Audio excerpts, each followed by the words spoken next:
Eu quero partilhar convosco uma palavra e dei um nome assim meio maluco ao sermão, vai aparecer ali. Sozinho, longe de casa. E na nossa conferência nós fomos desafiados mais uma vez a não apagar a chama, a dar o nosso melhor a Jesus e a termos discernimento espiritual. No fim de semana passado. Então, como é que, como igreja, nós vamos lidar com estes desafios? Sim, nós temos muito orgulho santo destes 77 anos da vida da igreja, mas não estamos satisfeitos. Nós queremos mais, queremos muito mais. Eu não sei o que é que vocês acham, mas nós queremos, eu quero muito mais. Vocês querem também? Amém.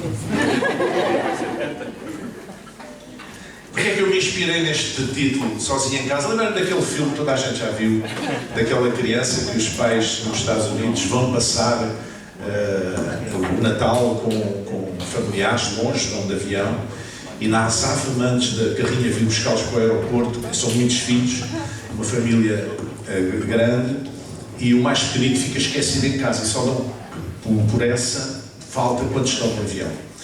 E o menino fica em casa e tem que se desenrascar sozinho. E então, depois há uns ladrões, os malandros, que querem assaltar a casa, e ele faz-lhes tantas tropelias que eles ficam todos amassados, todos com o cabelo a arder, com a cara cheia de latas de tinta na cara, não sei o que é que acontece, e no fim vão presos pela polícia. E tudo acaba bem. É um filme daqueles de Natal. Então, eu quero concentrar no apóstolo Paulo. Não estava sozinho em casa, mas estava sozinho longe de casa. Mas a temática daquilo que eu quero falar esta manhã é a nossa estratégia de testemunho. A nossa estratégia de testemunho. Diga comigo, estratégia de testemunho. Gostava de ouvir todos. Estratégia de testemunho. Atos capítulo 17, versículo 15. Vamos ler para já apenas este versículo e depois iremos ler outros ao longo da meditação. Os que acompanhavam Paulo o levaram até Atenas e, recebendo ordem para que Silas e Timóteo fossem ter com ele o mais depressa possível, partiram. Paulo fica sozinho em Atenas, a certa altura, à espera dos seus companheiros. E este capítulo 17 fala essencialmente do seu discurso no Areópago de Atenas, volta de meados do século I, volta do ano 50, 52, e representa o primeiro encontro que está descrito no Novo Testamento entre a filosofia grega e a fé cristã. Há outros encontros que já tinham sido considerados, com o judaísmo, com a religião judaica, com os cultos pagãos, mas esta é a primeira vez que há um encontro entre a filosofia grega e a fé cristã. Mas a questão é que não estava nos planos de Paulo evangelizar Atenas. Esta é a segunda grande viagem missionária do apóstolo. Na primeira, ele tinha visitado uma série de cidades e tinha estabelecido comunidades cristãs, e agora na segunda viagem ele queria ir visitar os mesmos lugares e confirmar aquelas comunidades que lá tinham ficado, aqueles novos convertidos. Portanto, ele vai parar a Atenas por uma circunstância que não estava prevista, e ele estava de passagem, numa pausa entre viagens, vindo de Bereia e a caminho de Corinto. Por isso, Paulo não tinha uma estratégia para o efeito. Não tinha uma estratégia para evangelizar Atenas. Então, o que nós vemos aqui neste capítulo 17 é Deus a lutar com Paulo para lhe oferecer uma estratégia de testemunho, uma estratégia divina, alguma coisa vinda do céu, ao contrário da estratégia que Paulo fez em cima do joelho, por ele mesmo, assim à pressa, para evangelizar a cidade. Então Paulo ensaia a sua estratégia de testemunho para Atenas. E ela vai suscitar-nos algumas perguntas que vão aparecer ali. Algumas perguntas. Primeiro, ele começa bem. Ele começa por conhecer o coração do povo. Ele vai passear pela cidade de Atenas e vai, enquanto esperava pelos companheiros que haviam de ter com ele, para seguir depois para Corinto, ele vai conhecer a cidade, ele vai conhecer o coração do povo. conhecer espiritualmente a cidade. Isto está aqui no versículo 16, que diz: enquanto Paulo os esperava em Atenas, o seu espírito se comovia em si mesmo, vendo a cidade tão entregue à idolatria. Então nós vemos aqui sensibilidade espiritual do apóstolo Paulo, num tempo de espera, num lugar estranho. Ele não perdeu tempo. Ele foi passear pelas ruas da cidade, ele foi conhecer Atenas e ficou comovido com a tremenda idolatria que ele viu. Muitas imagens de escultura dedicadas aos deuses do paganismo, aos deuses gregos. E a primeira pergunta que eu quero deixar sobre a tua estratégia de testemunho, porque tu és uma testemunha, deves ter uma estratégia de testemunho.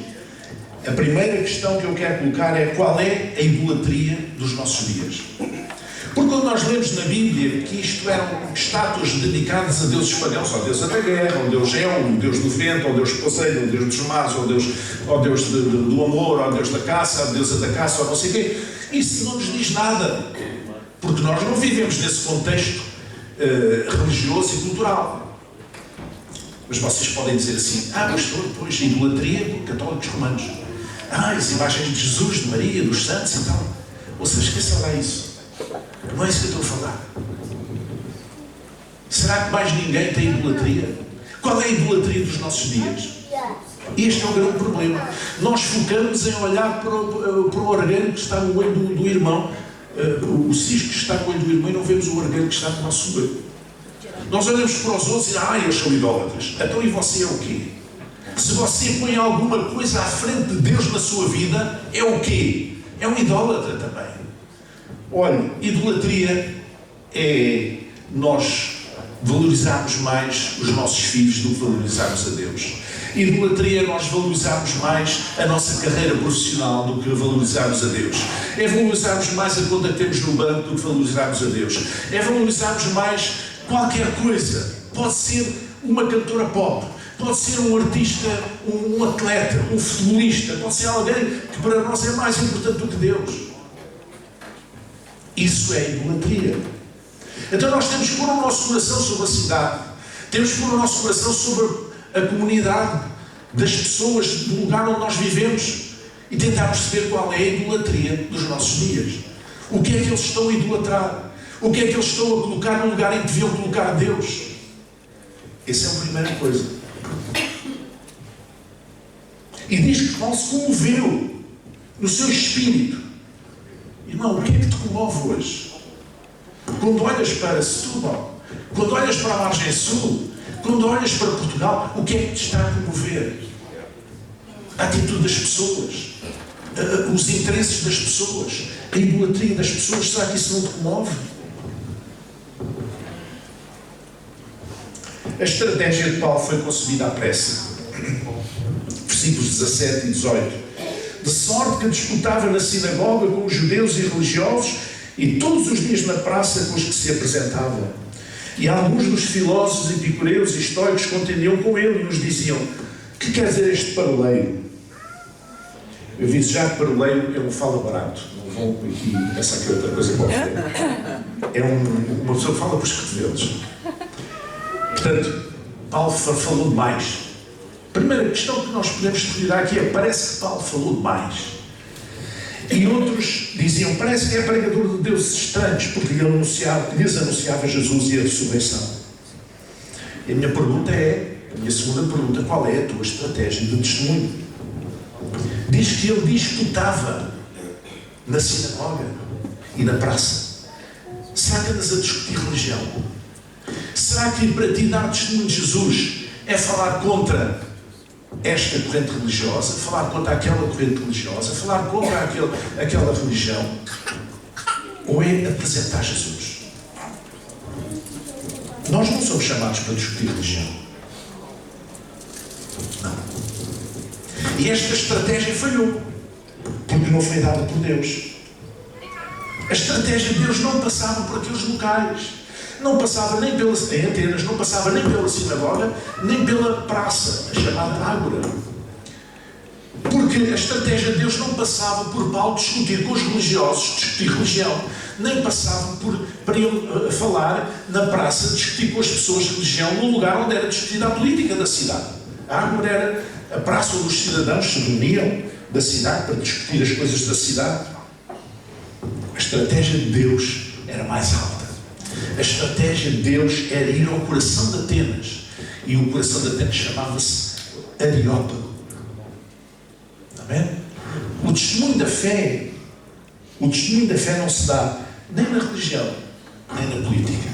Dá-se junto das pessoas, face às suas necessidades mais profundas. Não se dá na religião. Eu não discuto religião.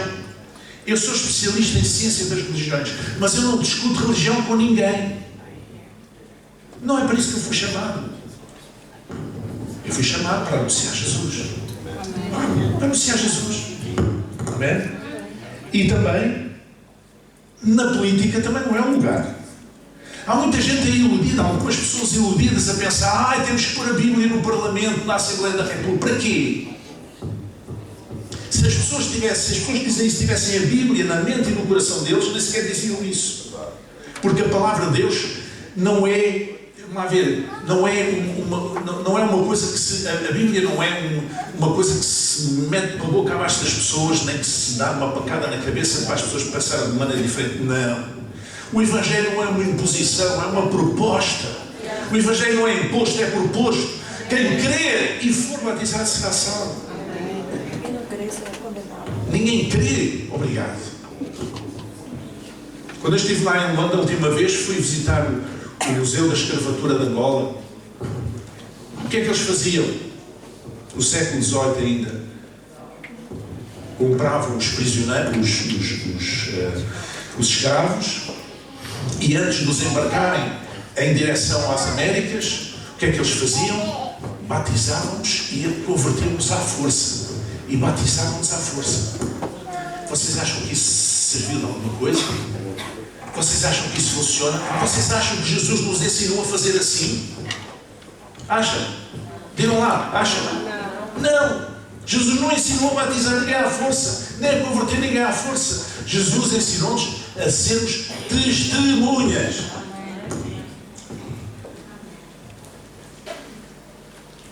Então, a estratégia de Deus é que Paulo fosse o Areópago, ao coração da cidade de Atenas. Ele ia estar lá muito pouco tempo. Ele tinha que ir ao que interessava, ao lugar mais importante. Não era na sinagoga, nem era na ágora, na praça, não era na religião, nem era na política, era junto das pessoas. E a pergunta que eu tenho, a próxima pergunta é esta: será que a tua estratégia de testemunha que tu utilizas está a dar resultado? Quando tu falas com alguém de Jesus, da maneira como falas de Jesus, está a dar resultado? É que o verdadeiro testemunho falado, porque a maior parte do testemunho não é falado, é um testemunho de vida, atenção, e por isso Paulo falou mais naquele dia, foi chamado pagoleiro, falador. O verdadeiro testemunho que é falado só funciona quando os outros os querem ouvir. Amém? Quando as outras pessoas estão dispostas a ouvir-nos. Há pessoas que estão dispostas a discutir connosco. E há pessoas que estão dispostas a ouvir-nos. Os primeiros não nos interessam. Interessam-nos os segundos. Vejam o que é que diz no versículos 19 a 21. E tomando-o levaram ao Areópago, dizendo: poderemos nós saber que nova doutrina é essa de que falas? Nós queremos conhecer essa nova doutrina. Nós temos um interesse em ouvir-te. Não queremos propriamente discutir contigo, queremos ouvir-te. Pois coisas estranhas nos trazem aos ouvidos. Queremos, pois, saber o que vem a ser isto. Queremos saber. Diz-nos lá. Eles tinham interesse em ouvir. E a pergunta que segue é esta: quem tu queres alcançar com o Evangelho tem interesse em estar contigo e em ouvir-te? Há aquelas pessoas que nós vemos do outro lado, vemos vir no passeio e à distância e mudamos de passeio para nos cruzarmos com ela. Porque são chatinhos. E a gente vai apanhar uma seca com aquela pessoa. Se você é uma pessoa dessas, não é uma boa testemunha.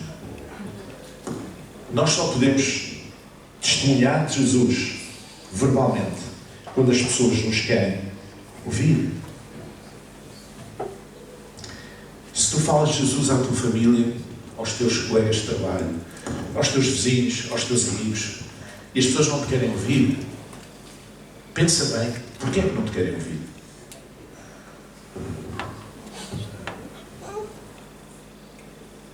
O que é que aconteceu? Porquê é que Paulo estava sozinho em Atenas? No início da sua segunda viagem missionária, ele tinha tido uma discussão com Barnabé. Porque na primeira viagem, Paulo e Barnabé levaram consigo João Marcos, um jovem. E João Marcos, coitado, é um jovem e não se portou muito bem, a certa altura voltou para trás. E Paulo tinha um sentido de urgência muito grande. Na segunda viagem, quando estava a preparar com o Barnabé, disse: olha, João Marcos a gente não vai levar. E o Barnabé disse: mas vamos dar uma oportunidade ao rapaz e tal. Eu não tenho tempo a perder, dizia Paulo. Eu não tenho tempo a perder. Ele tinha um sentido de urgência. Eu não ando aqui a brincar. A gente tem aqui, eu não sei quantos anos no resto de vida, não sei, e tenho tanta coisa para fazer, não posso perder tempo. E Barnabé dizia, o paizão, dizia: mas ele é jovem, as pessoas têm direito a falhar, as pessoas têm, tu também já foste jovem, também já fizeste as tuas asneiras, e portanto a gente deve dar outra oportunidade. E discutiram, e Paulo disse: olha, amigo, é assim, amigos como dantes, mas se tu queres levar João Marcos, vais para um lado e eu vou para o outro. E vocês perguntarão: quem é que fez bem, Paulo ou Barnabé? Olha, não sei. E devido que vocês saibam. Depende. É verdade que nós não podemos perder tempo com criancices. Os tempos que vivemos são tempos de urgência. Não podemos perder tempo com coisinhas. E às vezes perdemos tanto tempo com coisinhas que não valem um caracol no reino de Deus.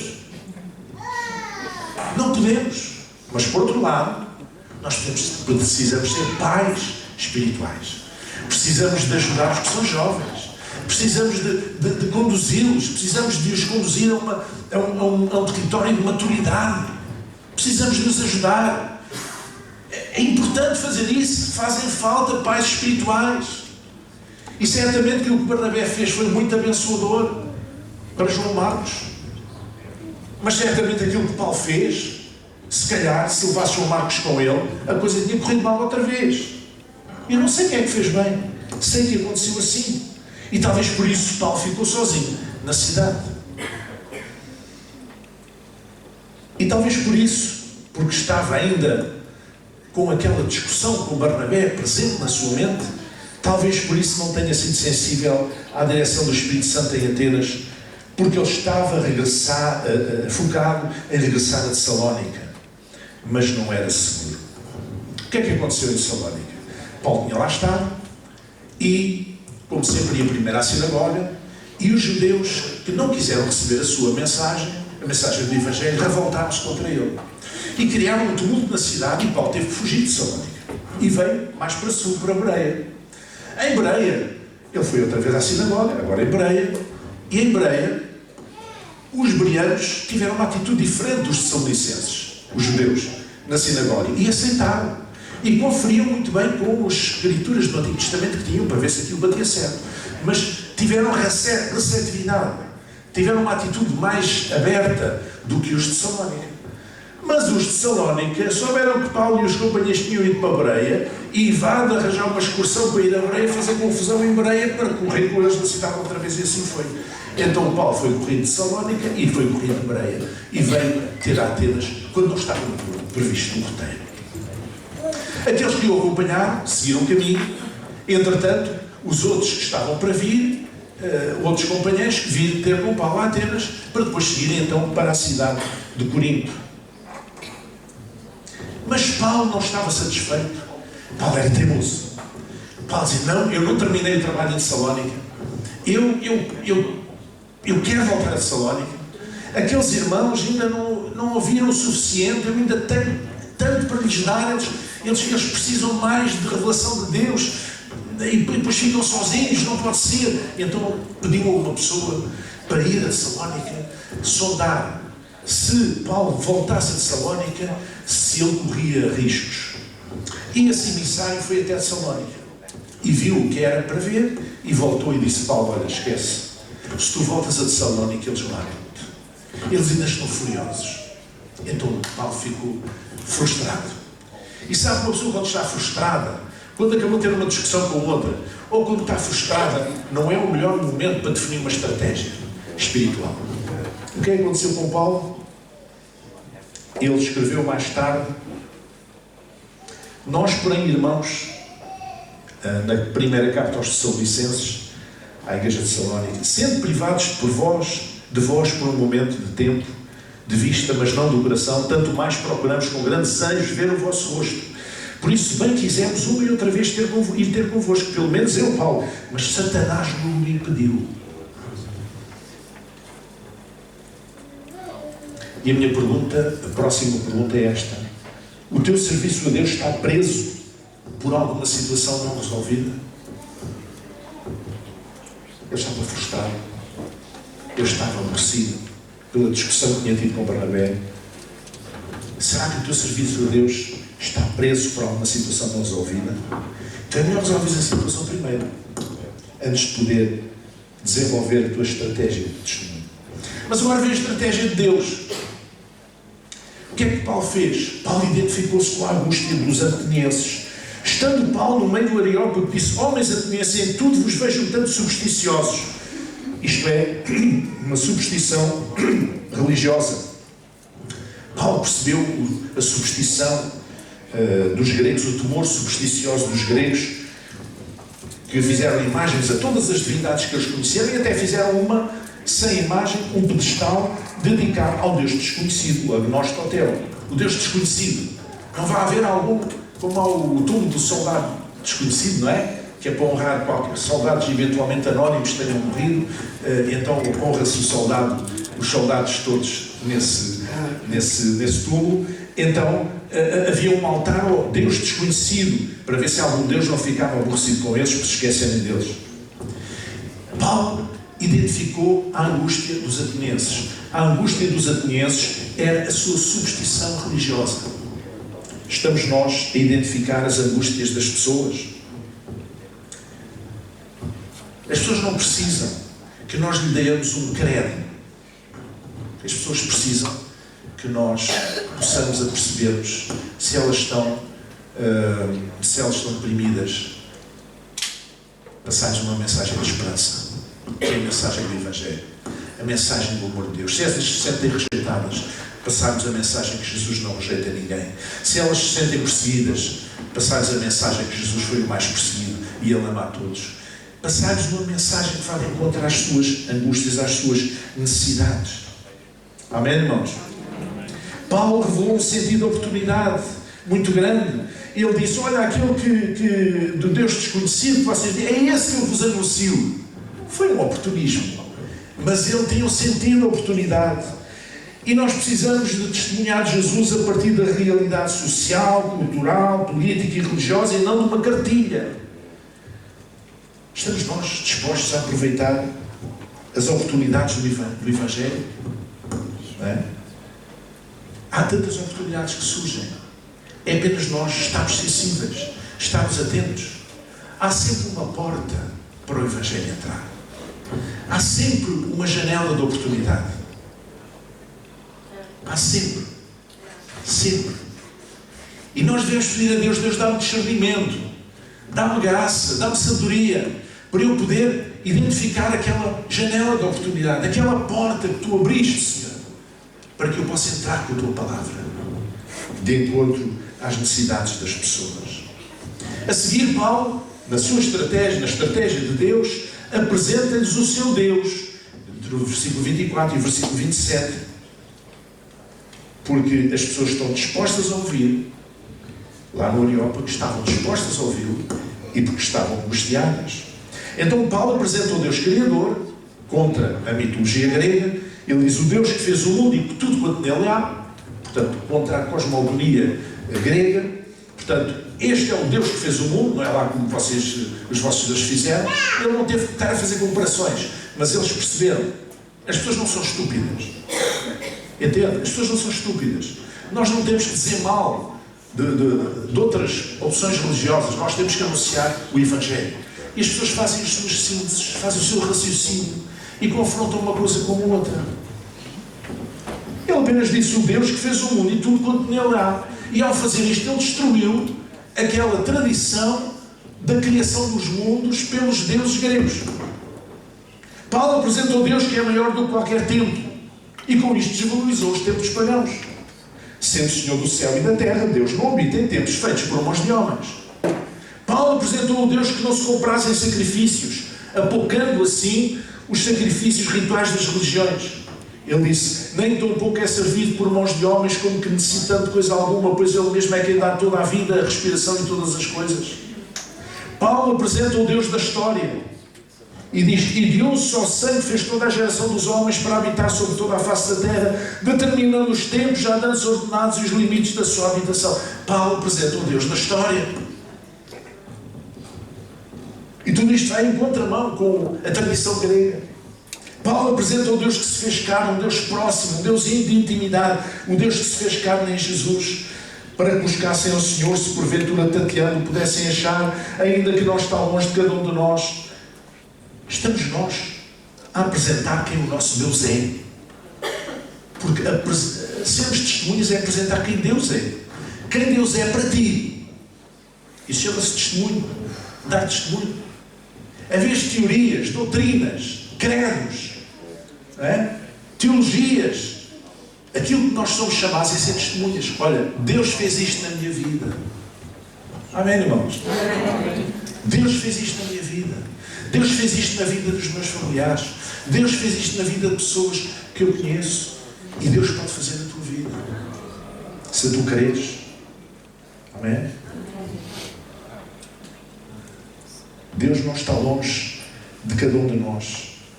Paulo identifica-se com a cultura local. Ele diz: porque nele vivemos e nos movemos e existimos, como também alguns dos vossos poetas disseram, pois somos também sua geração. Estamos nós identificados com a cultura de quem queremos alcançar. Olha, eu ainda não era pastor, tinha 20 e poucos anos. E ainda no tempo da travessa do forno, eu com alguns jovens tínhamos assim fazíamos algumas coisas, alguma reflexão bíblica. E um dia eu descobri um soneto do Camões em que ele expressava a sua fé em Deus. E eu escrevi, já não sei se foi o poema, se o que é que foi, qualquer coisa numa folha A4 e tal, escrito à máquina, e à entrada da igreja havia lá um local onde se fixavam algumas informações, e eu pus lá aquele papel. Chegou lá uma irmãzinha, daquelas de carrapito de há 50 anos, e foi fazer queixa ao pastor. Oh, pastor, está ali o Camões na igreja. Ficou incomodada, porque estava ali uma referência ao Camões. Mas quem é o Camões? Não é o maior poeta português de todos os tempos. O que é que ele estava ali dito? Não era que ele conhecia Deus, ou pelo menos declarava conhecer Deus e honrar Deus, ser uma pessoa crente em Deus? Qual é o problema? Esta coisa das pessoas saltarem fora da sua cultura, isto é diabólico. Porque aquilo que Deus quer fazer é na nossa cultura. Não pensem que é pessoas do outro lado que vêm cá impor a sua cultura, digamos assim, e que isso é o caminho de Deus. A estratégia de Deus não é essa. A estratégia de Deus é nós proclamarmos o Evangelho na nossa cultura, ao nosso povo. E essa é uma das razões porque nós há muitos anos que não enviamos missionários, que esta igreja não envia missionários para aqui ou para ali. Nós preferimos apoiar pessoas locais, homens e mulheres de Deus locais, que estão imersos naquela cultura, que possam proclamar o Evangelho do Reino. Paulo combate a idolatria, tinha que o fazer. Ele diz: sendo depois nós, geração de Deus, não devemos de cuidar que a divindade seja semelhante ao ouro, ou à prata, ou à pedra esculpida por artifício e imaginação dos homens. Estamos nós a combater toda a sorte de idolatrias. Nós, em vez de estarmos preocupados com alguns num segmento religioso que são idólatras, porque é que nós não nos centramos na idolatria dos nossos dias, na idolatria contemporânea? E Paulo prega o arrependimento. Mas Deus, não tendo em conta os tempos da ignorância, anuncia agora a todos os homens em todo lugar que se arrependam. Arrependimento, pregação do arrependimento. O Evangelho é arrependimento, pregação do arrependimento. Porquanto tem determinado um dia em que com justiça há de julgar o mundo por meio do homem que destinou, e disse deu certeza a todos, ressuscitando dentre os mortos. Estamos nós a pregar o arrependimento? Paulo queria pregar na ágora, na praça, no local, no centro político, mas Deus levou ao Areópago. O Areópago era o conselho da cidade, que tratava de educação, da ciência e ainda funcionava como Supremo Tribunal de Atenas. Paulo queria destruir religião no meio dos judeus e do povo ateniense. Deus queria pô-lo a testemunhar no governo da cidade aos homens do pensamento.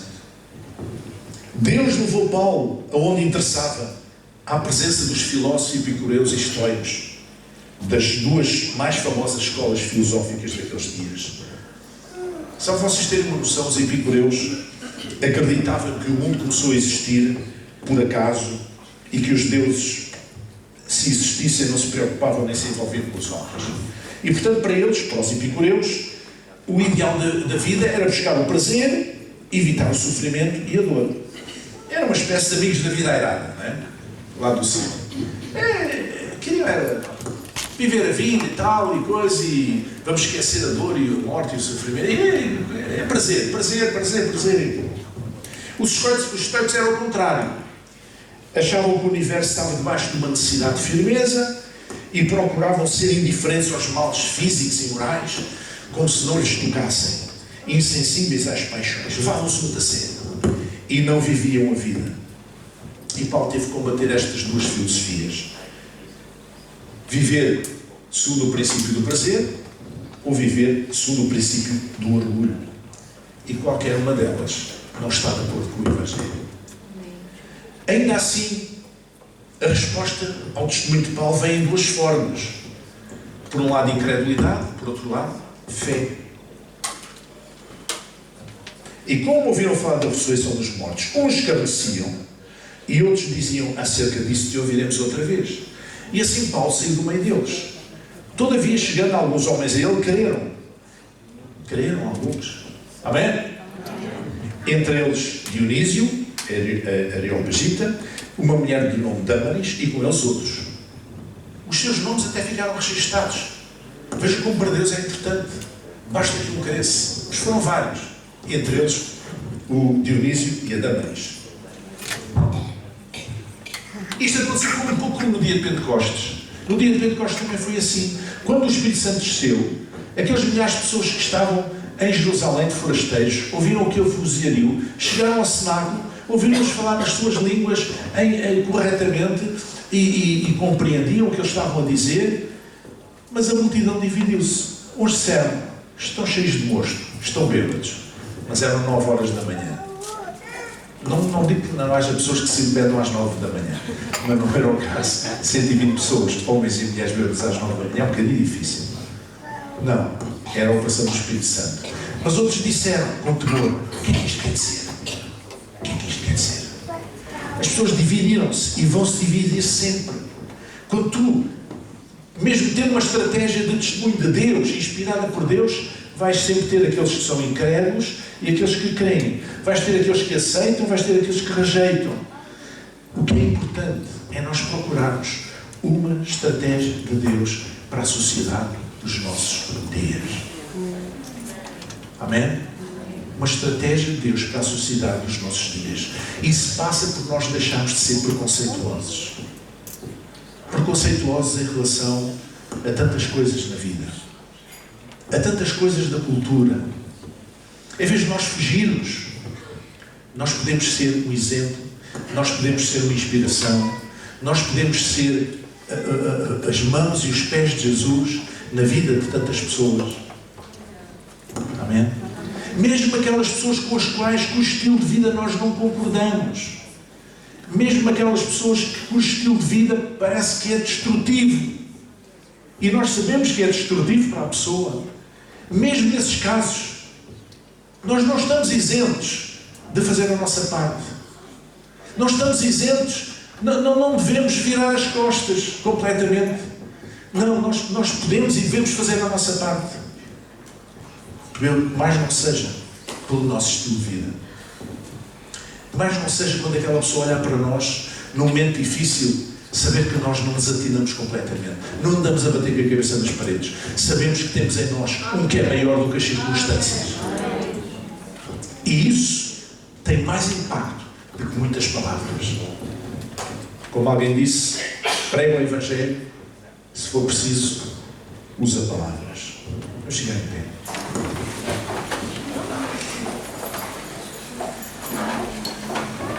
Pedir aos nossos irmãos diáconos para virem à frente e começar a organizar a ceia. Feche os seus olhos agora. Senhor, nosso Deus e Pai, esta manhã, nós te agradecemos pela Tua palavra, Senhor. Te agradecemos, Senhor, por podermos aprender que precisamos ter uma estratégia vinda do céu, Senhor, uma estratégia de testemunho, Senhor, vinda de Ti, Senhor. Ajuda-nos a ter os nossos olhos abertos e o nosso coração sensível, Senhor, para nos comovermos com a idolatria, as idolatrias desta geração, do povo no qual vivemos, para nós podermos, Senhor, viver, ó Deus, não de costas voltadas para a nossa cultura, para o nosso povo, Senhor, mas que nós possamos ser uma luz no meio das trevas. Usa-nos, Senhor, para sermos verdadeiros testemunhas, com palavras umas vezes, sem palavras outras vezes, para que o Teu nome seja glorificado, Senhor, através da nossa vida. E aqueles que precisam, Senhor, verdadeiramente, que não conhecem, que andam nas trevas, que não conhecem a luz do Evangelho, possam ver através de nós, Senhor, uma esperança. Deus, ajuda-nos a ver uma porta aberta, ajuda-nos a ver uma janela de oportunidade a cada momento, Senhor, em cada setting, em cada circunstância em que nós nos encontramos, Senhor, para podermos entrar por ela, Senhor, como verdadeiras testemunhas de Jesus, Pai. Ajuda-nos a ir ao lugar que interessa. Ajuda-nos a ir diretamente às necessidades das pessoas, Senhor. Ajuda-nos a derrubar estes mitos, Senhor, da discussão da religião ou do interesse na política, Senhor. Ajuda-nos a superar tudo isto, Senhor, e olhar para o coração das pessoas, Pai, em nome de Jesus. Que assim seja. Que assim seja. Amém. Amém. Irmãos, ao longo destes anos todos, eu já fui convidado para ser candidato a deputado por alguns 4 ou 5 partidos diferentes. E eu sempre recusei. Porque Deus não me chamou para isso. Eu não tenho nada contra a política, atenção, não me interpretem mal. Tenho muito respeito. É uma atividade nobre, é uma atividade séria, é uma atividade importante, especialmente numa democracia. Não tenho nada contra. Mas tenho tudo contra que alguém que tem responsabilidades pastorais se meta nisso. Entende? Pessoas da igreja que não têm responsabilidades pastorais e que possam ter alguma atividade política, que não tenho nada contra, absolutamente. Desde que a pessoa mantenha a sua integridade e a sua fé, acho que pode ser uma bênção. Mas nunca pastores. Nunca. Isso é uma traição ao ministério. Pastor, mas aqui neste país e o outro faz. Eu não quero saber o que os outros fazem. Eu quero saber aquilo que nós fomos chamados, não é para dividir o rebanho. Nós temos aqui na igreja pessoas desde a direita à esquerda e ao centro. Se eu fosse candidato por um partido, eu tinha que dizer mal dos outros em campanha. Estava a dividir o rebanho. E Deus chamou-me para unir, não foi para dividir. Amém, irmãos? Eu não quero saber o que os outros fazem. Está mal. É uma traição ao ministério. Enquanto eu for pastor, sou pastor. Não sou político. Isto não quer dizer que eu não tenho intervenção cívica, que a tenho, sempre tive e vou continuar a ter. Isso é diferente. São duas coisas diferentes. E a estratégia de Paulo era, por um lado, discutir religião em Atenas, e por outro lado, era discutir política. Mas Deus tinha uma estratégia mais alta, que ele fosse ao coração da cidade, onde as pessoas estavam dispostas a ouvi-lo, interessadas em ouvi-lo, e ele pôde assim anunciar a palavra. E houve pessoas que se converteram ao Evangelho. E quando Paulo seguiu para Corinto, ele podia levar a sua consciência limpa, dizendo: eu fiz aquilo que Deus me disse para fazer.